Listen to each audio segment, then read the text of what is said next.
বলবো, আমরা সারাদিন রোদে পুড়ে গাড়ি চালাই, কিন্তু যেই জায়গায় 3 ঘন্টা যাইতে লাগে জ্যামে পড়ে মনে যায় 8 ঘন্টা যায়। কিন্তু আমরা যাত্রীদেরকে কষ্ট করে এক জায়গা থেকে আরেক জায়গায় পৌঁছাই, কিন্তু আমরা কদর পাই না।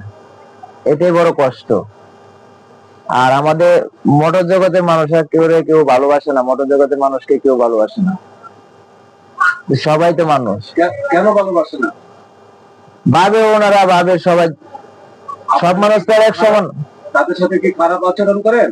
জি না, আমরা কোনো খারাপ আচরণ করি না। আমরা আমাদের এই কর্মটারে তারা নিম্নস্তর মনে করে, যেটা কোনো মূল্যায়ন জিনিস না। যেমন একজন একটা চাকরি করে বা বাহিরে থাকে, আপনার ওনাদের একটা দাম আছে, কিন্তু আমাদের কোনো দাম নাই।